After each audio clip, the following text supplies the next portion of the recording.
Hello everyone, and welcome to part 2 of Let's Paint a Mini, the Doom Cyberdemon. Alright, so I hope you watched part 1. If you didn't, what are you doing here? I'll post a link to part 1 at the bottom of this video in case you missed it or you stumbled onto this one by accident. So the next thing that we're moving on to is we're going to do all of the actual chitin bits, all of the sort of armor. And to do that, we're going to start with this really dark pine green color. This is another bottle where the paint is pretty badly faded off here, but make sure. Yeah, this is pine green. So we're gonna use that as our base coat. All right, and you're gonna need a lot of this paint, so don't be afraid to get out a whole bunch, but also don't get out so much that you know, it dries before you are actually done. All right, and I'm moving on to a much larger brush here. I'm using another Citadel brand brush here. This is a medium base brush. Really, really big, really thick. And this just lets you cover a lot of surface area a lot more quickly. So we're gonna use this to paint over all the chitin. All right, and at this point, since you've gotten all of the different parts that you wanted to paint down, now you wanna start being a little bit more careful. Now you wanna make sure to actually go around all of the details that you've already painted and all that, because we're getting into the parts where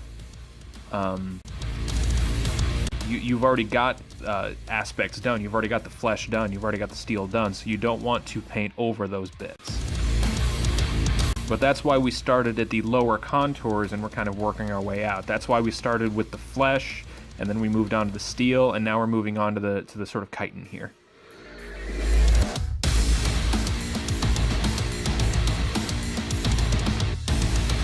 Okay, now this little part right here, you see that little bolt right there? Don't worry about it. Go ahead and go over that. I said at the end of the previous video, actually, that we're gonna do some just kind of touch-ups at the end of the whole miniature.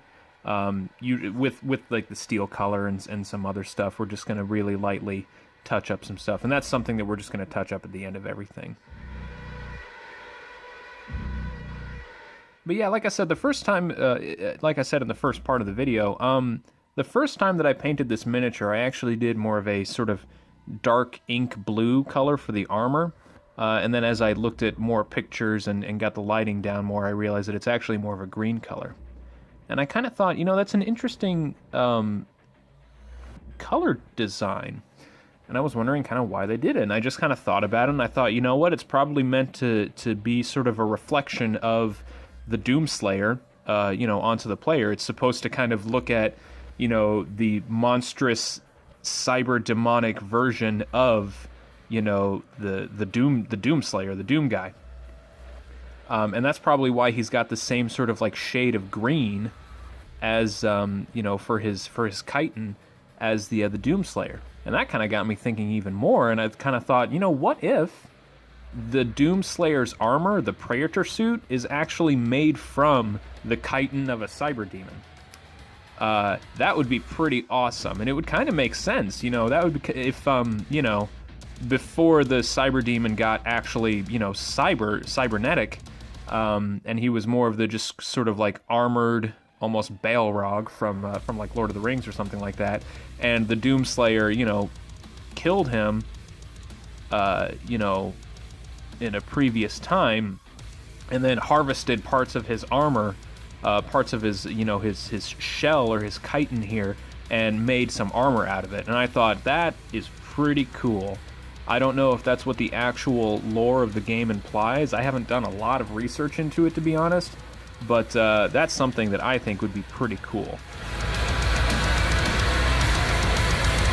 Just kind of using the armor of the ultimate demon lord against the demonic armies of hell. That's pretty cool.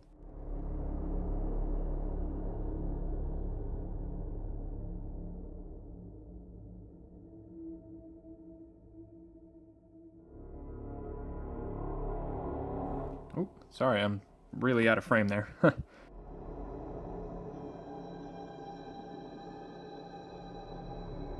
Yeah, this guy's coming along nice and well, I think. Armor is still, or well, I mean, I guess it serves as armor, but yeah, the chitinous armor is still nice and dark, but we're going to go over that with a lighter shade of green after that. And yeah, just because there's so much mass, especially for the chitin here, this is going to take a little while. But as long as you've got a decent-sized brush like this, and you're patient, and you actually want to do all of this, then you'll be fine. You'll make it through it.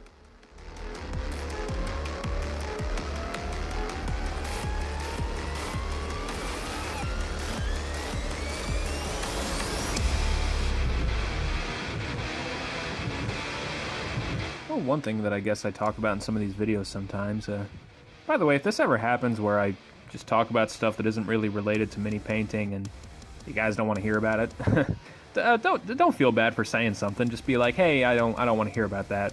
Don't talk about that. Then, you know, feel free to just let me know in the comments. It's okay. But I do like to talk about movies a lot.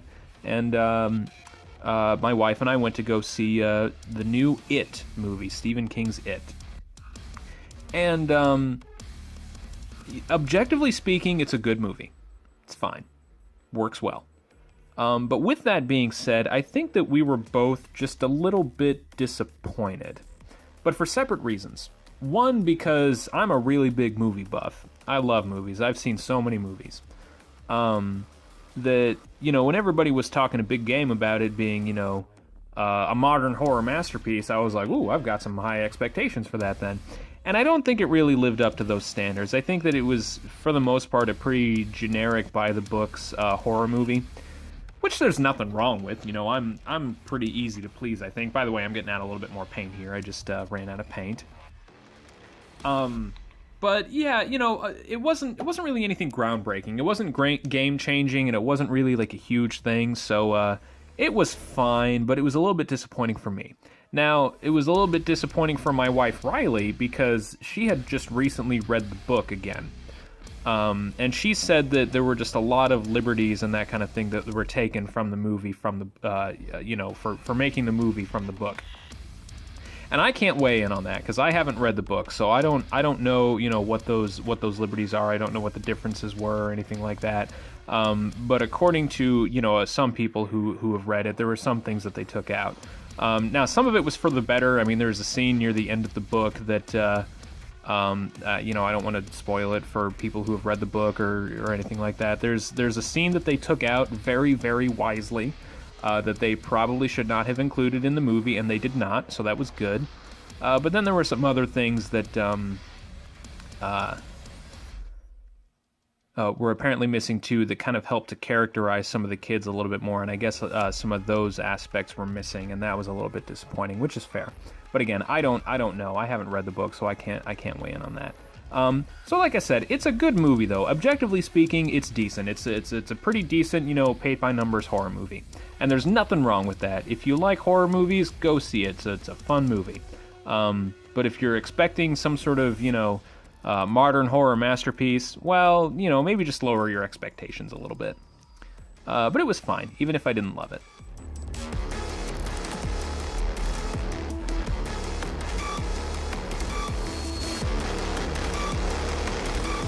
Okay. Got that coming along pretty well. Almost done here. I think I pretty much just need to do the legs here, and I guess I still got this whole cuff arm thing, whatever, here.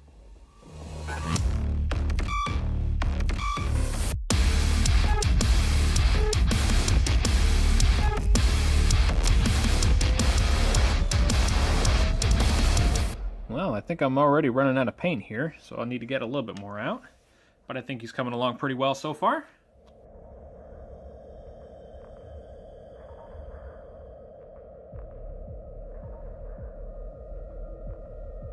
I'm trying to think if there were any other movies that I might have seen recently on top of it. You know, we did go see Annabelle Creation as well. That was a few weeks ago, actually, but we did see that. That was okay. Yeah.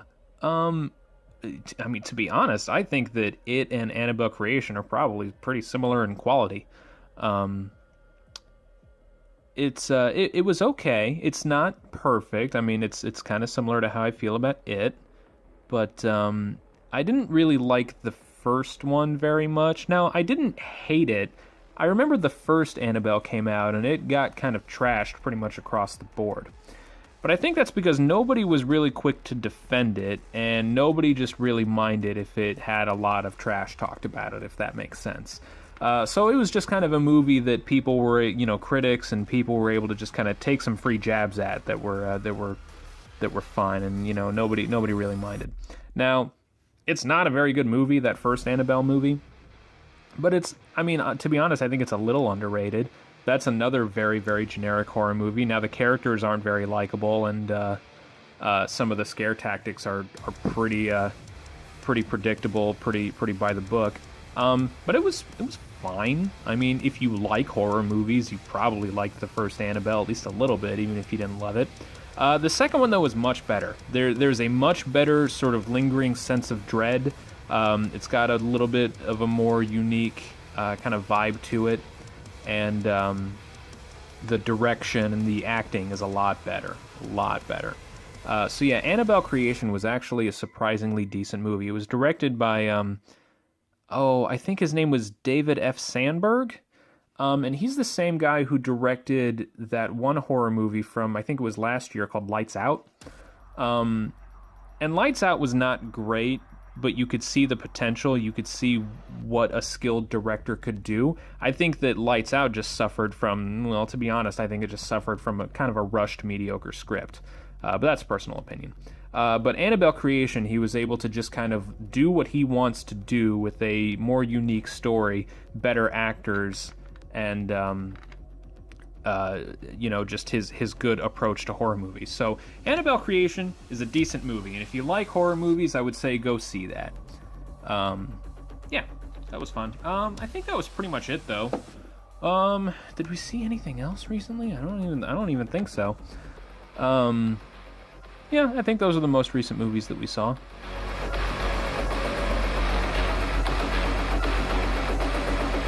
All right. And I think we're finally about done with all of that chitin. There's a lot of green going on there. But I think we're finally good there. So I think we're going to move on to dry brushing our lighter shade of green over that. Oh, tell you what too, though, actually, while we've got that green color out, I did notice that the horns are actually a little bit darker, a little bit more like the overall chitin color. So let's just go over the horns really quickly with this dark green. I'm just using that a standard one-sized Reaper brush here.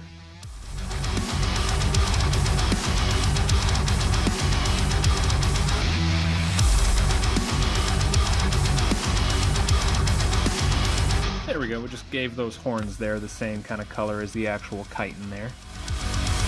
Alright. Rinse that brush off real quickly. Alright, and the next up, I'm going to move on to this jade green color. It's just a much, much lighter shade of green. Get some paint out onto here. There we go. By the way, this is just a little tiny kind of plastic surface that I've got going on here. I do always tell people, make sure that you use a plastic surface rather than a paper one, just because a paper surface, whether you're using like a paper towel or a sheet of paper or even cardboard or something like that, I would not use those just because that tends to absorb your paint a lot more quickly and it dries your paint up a lot more. So I'm moving on to a much larger dry brush here. This is a Citadel medium dry brush. Now you can see that the difference here is pretty substantial. I mean, that's a much larger brush here. But the reason why we're doing that is because the chitin is just all over him. He's all over the place. And because, you know, the detail is much higher, or because the contours are much higher, it's going to be a lot harder to mess up, I guess. Getting paint onto other things, you know, just kind of be careful, going around like the cybernetic bits and all that. But I think that if you use this type of brush and you just take your time, I honestly think you'll be fine. So we're just dry brushing this jade green color all over all the armor that we just did. Yeah, do be careful going around this little kind of heart piece here, because yeah, it might be pretty easy to get some green onto there, but you want to avoid that if possible.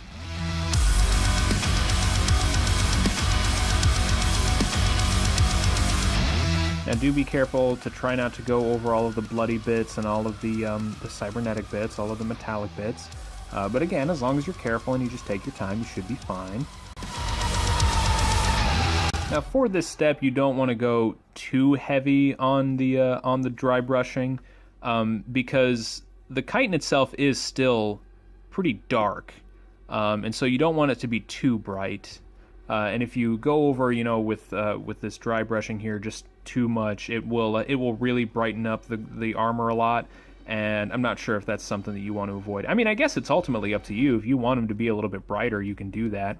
But I just think that the chitin itself should be a little bit darker. Oh, man. Oh, holy crap. I totally... You know what?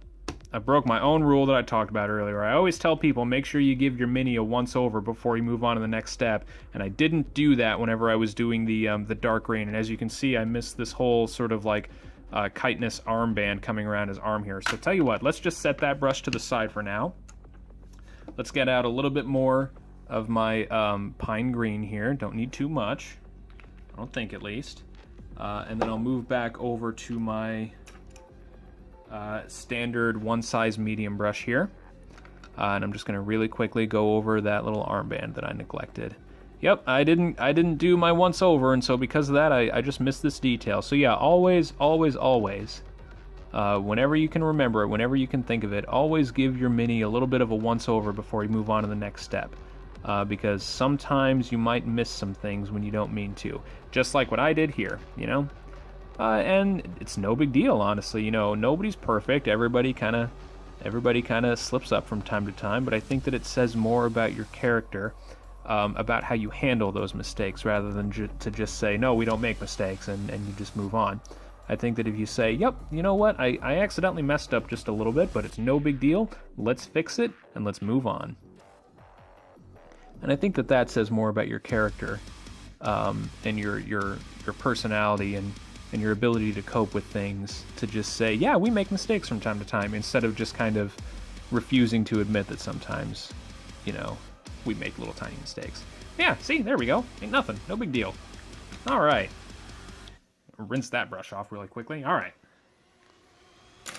And we'll move back onto my, move back onto the dry brushing. I'll tell you what, I'll not go around that armband right now, just because it is probably still drying.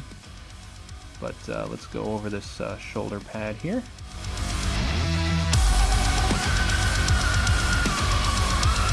Tell you what too, now that I'm looking at this, it looks like there are some sort of fleshy bits in between this little like arm thing here. You kind of see those muscle tendons going through there.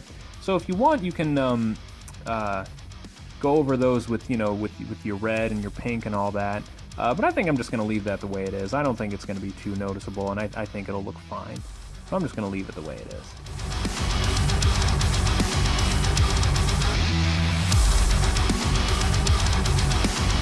That's coming out really nice. I think it's all working out.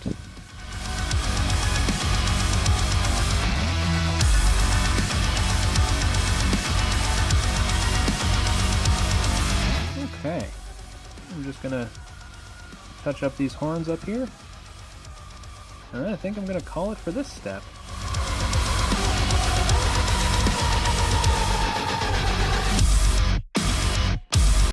Okay, yeah. Looks pretty good. I like it. Alright. Oh, always give your mini a once over, because sometimes you're going to miss some things, just like right up here. Oh, man. It's been a while. It's been a while since I've been doing this. Been a few weeks. Sorry for the delay between, you know, videos, guys. I mean... Yeah, I definitely got married and, you know, had a lot of stuff going on there, but I kind of just needed a week coming back from that, too, to just kind of, you know, be me, do me, and hang out. And I've had that time, and I'm getting back into this now, and it feels good, and I'm glad to be back. So thank you everybody for being patient with me and for letting me do my own thing, and coming back for me, and, you know, watching these videos. I really can't tell you guys how much I appreciate it. Okay. And I think on that note, think we've got all of the armor there done, and he's coming along pretty well, I think. He looks pretty good. I like him. Let's get the inside of this little claw. I don't even know what that thing is. It almost just looks like kind of a bird's beak. But yeah, you see just kind of on the side there, it almost just looks like, you know, the skull of a bird or something like that. But yeah, anyway, so we've got that. I'm gonna rinse off that brush so I don't let paint really dry on there. All right, and I think we're gonna move on to the actual brass part of the arm cannon. I guess it's more of a copper color, actually. Well, anyway, I have this brass scorpion. It's a Citadel brush. I haven't actually used Citadel paints yet here, but I'm gonna be using this here for the arm cannon. It's not exactly the shade that I want, but I mean, it's kind of up to you whatever shade you want for the arm cannon to be. I mean, it's whatever you want to do. So I'm just gonna go to my yeah. I'm gonna go back to my small-sized Citadel dry brush here. I'm not gonna get. Yeah, I'm not used to these types of paints here before. Tell you what, I'm just gonna scoop out a little glob here and just kind of get it onto my little plastic surface there. I think that'll be perfect. That looks good. Okay, close the lid there. All right, gonna wipe off most of my paint there. Oh man, really gotta wipe it off. Okay. Okay. Yeah, I think that the actual arm cannon itself is more of a copper color because it's got a lot of red to it, and this doesn't really have a lot of red to it, this particular shade. But I mean, it's okay. I mean, use whatever shade you want. This looks just a little bit more gold than I kind of prefer. But you can use whatever shade that you want. I'm going to use this just because it's what I've already got. But I'm just going to go over the cannon here. Now, the whole thing is not brass. It's really just kind of the outer layer of it, pretty much. So I'm just going to be going over the parts that really kind of stand out. Like the inner sort of mechanized bits here, like those are actually just a steel color. So I'm going to leave those the way that they are. But then the outer shell is all brass. So I'm going to go over those, or go over the shell.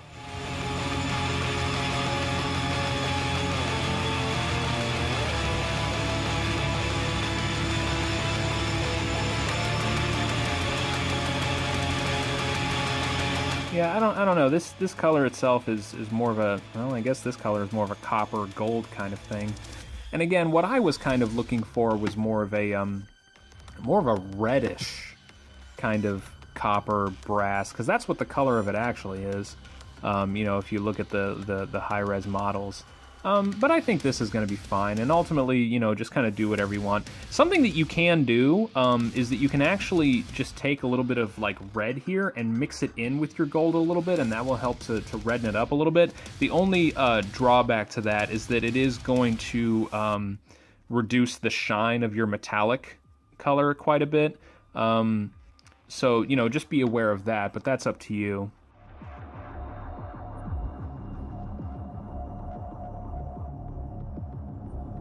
Alternatively, actually, instead of using the red color there, like I was saying earlier, you can actually use really more of like an orange. I think that's what I would do instead. I think I've actually done that before. I've only done it once or twice. I think I had a friend of mine actually ask me to paint a, I think it was a copper dragon miniature for him, or a copper dragon folk kind of miniature. So he wanted a reddish metallic skin color. And yeah, I think I ended up taking some.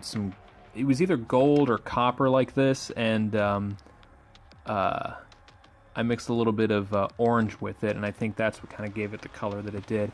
That was years ago, though. I don't remember exactly, but that's something that you can do. You can use orange or red to kind of blend with the metallic color to have it be whatever color that you want. But ultimately, I think that I'm okay with this sort of brass color here.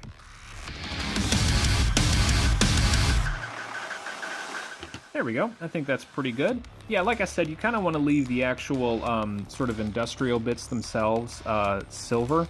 or steel, I guess, because that's the color that they are on the high-res model. And I'm just kind of doing this here. There we go. I might touch up using that honed steel color on some of these little bits here too.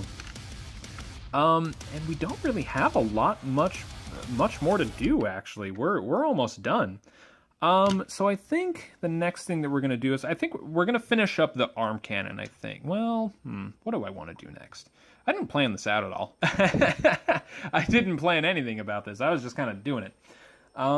Let's see here. Tell you what. Let's actually do the teeth and the big kind of organic toenails underneath the arm cannon there, the little toenails there. So I'm going to move on to my absolute very favorite shade of brown here, this leather brown color. I love this brown. It's so versatile. You can use it for so many different things. You can use it for bones, you can use it to dry brush for wood, you can use it for leather, you can use it for claws, teeth, so much stuff. I just love it. It's beautiful. It's a great color. All right, I'm moving on to my small-sized Reaper round brush here. This is a 0 scale round brush. It's just a lot smaller. And I think I'm going to start with all the teeth there. So I'm just going to dab a little bit of paint onto the tip of my brush there and just kind of poke each tooth individually.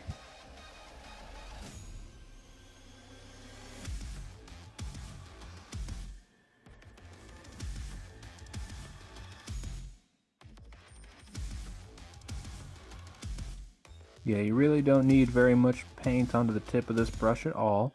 And if you're kind of struggling to hold your hand steady with these small details here, you can use instead, you know, a small micro detail brush here. This is a 30-0 Reaper micro detail brush. And then I always tell people too that whenever you are doing something that requires, you know, very fine finesse, just rest your hands onto the corner of a desk or a coffee table or just some kind of table or something like that.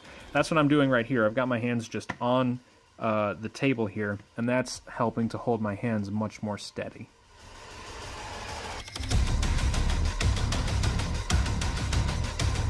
There we go, so we got the tusks there. That looks pretty good. Alright, let's move on to these big old toes here. These big old toe claws. Something that you can do too if you want to add a little bit of, I mean it's not a huge deal, but if you wanted to just go a little bit more on these toenails, you can actually start with a layer of earth brown or muddy brown or something like that, just a darker brown color, and then you can dry brush this leather brown color over it. That's up to you though. I don't think it's really necessary. I'm just gonna do this here, and I think it'll work out pretty well.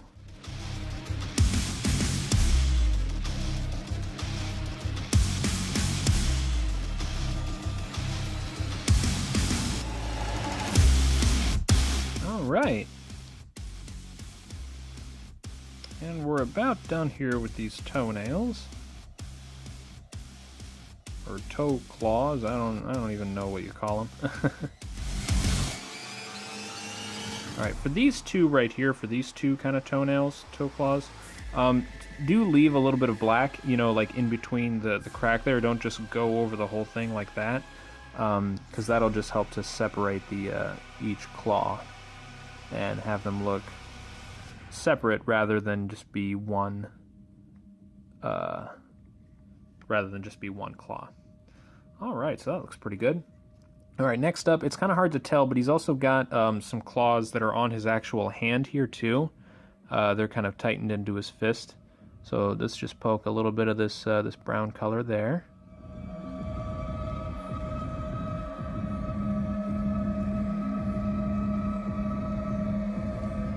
Alright, so that's it for the leather brown color. And yeah, we really are almost done. I'm trying to think of what else we need to do. So we need to do his eyes, and I also want to get a little bit of color into the sort of heart piece there, and then at the end of his cannon there as well. And I think, yeah, that's really it actually. So let's do that. Okay. So I'm gonna go back to my fire red color. Just gonna get a little bit more paint onto here, and then we're gonna do a similar thing here like we did with the Mancubus and with the Revenant, if you saw those videos. So So I'm just gonna, let's see, what kind of brush do I want? That's okay, yeah. So let's use my standard medium-sized Reaper round brush here. It's just a regular red brush. All right. Poke each of these little things here. Oh, whoops! Just got some paint onto my finger there. That's okay. I'll just wipe that off with a. There we go. I think that'll be fine. Okay.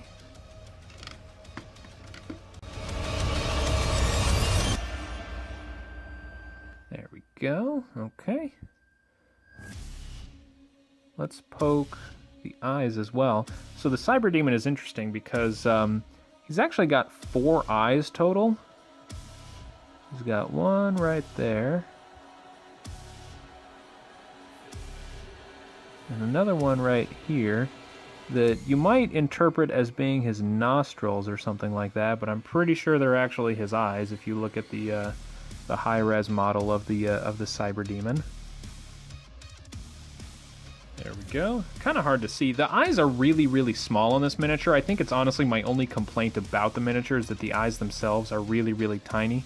So they're hard to make out, but they're there, and they're also underneath the actual sort of horns there. So it's hard to see them if you're looking at the miniature straight on. I mean, you can kind of see them there, but they're hard to notice. And I think they'll be brightened up a little bit when we go over them with the yellow, which is what we're going to do next. But then after that, dare I say, I believe that we're done.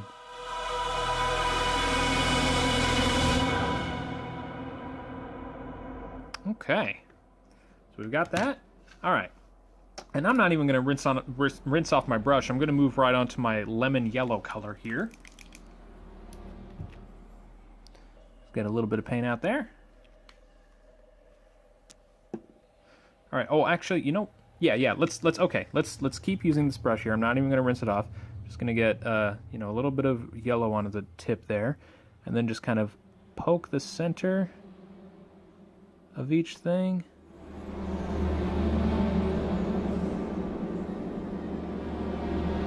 There we go, and then just kind of slowly work your way around. And if your red paint is already kind of wet, it will blend a little bit like that.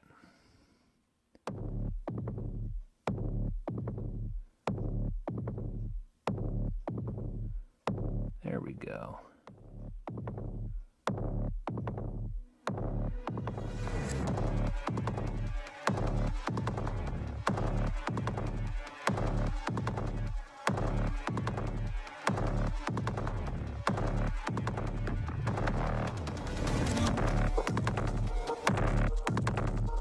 There we go, yeah, just kind of like slowly kind of poke your way around, starting from the center. That works out, okay. Let's do the same thing over here. Okay, there we go, that'll do it. All right, I'm gonna rinse that brush off, and then I'm actually gonna move on to my itty bitty, little teeny tiny micro detail brush. As you can see, it's so small, it barely even shows up on the camera there. And I'm just gonna poke a little bit of yellow onto the tip there. All right, and then we're just gonna poke each little eye. Oh man, it's hard to get an angle to show it. Oh man, I think I hit the horn there a little bit, dang it. That'll be fine. Okay, yeah, that brings it out a little bit. Like I said, the eyes are just so small that it's hard to even see them underneath the horns like that. But you just kind of do what you can. Yeah, I'm not applying these eyes very well, to be honest here, but oh, that'll be all right. That'll be fine. Yeah, that looks okay. All right, so we're gonna do that. And then we're pretty much done. Like I said, the last thing that I kind of want to do is I just kind of want to touch up some little tiny details. So I'm going to go back to my honed steel color. Just kind of poke a little bit of paint out there. I'll go back to my my standard medium brush here. And I'm just gonna lightly poke around these little kind of nuts and bolts that might be sticking out that we might have had a hard time going over earlier.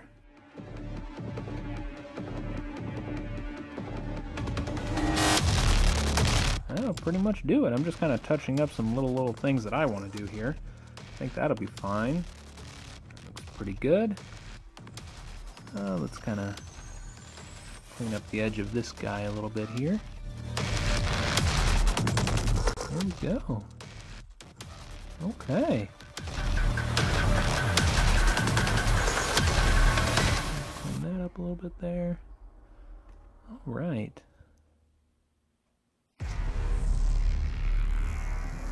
All right, and that's it. I think that's a Doom Cyberdemon, guys. I think that's the Cyberdemon from the Doom board game. I think that works out pretty well there. Thank you for sticking through both of these videos sticking through with me with these videos all the way through to the end. If you like these, go ahead and just throw me a like and subscribe to my channel if you want to see more miniatures being painted, if you want to see more Doom content, if you just want to see more nerdy hobby stuff. I think I'll probably get into some custom base making for some miniatures in the next couple of videos. Yeah, the last thing that I do is that I do like to use a layer of matte varnish over the whole thing. Now, if you've seen my other videos, you've seen me do that a million times, so I'll save you here, save you the trouble here. Oh, there it is. Okay. But yeah, I just have kind of a basic matte varnish here, and I'll go over the whole miniature like that. It'll just help to kind of brighten up the colors and brighten up the bright colors and darken the dark colors, and also just add an extra layer of protection. So, yeah, once again, thank you everybody for watching. If you have any other recommendations or suggestions or requests for different types of miniatures, just let me know in the comments below.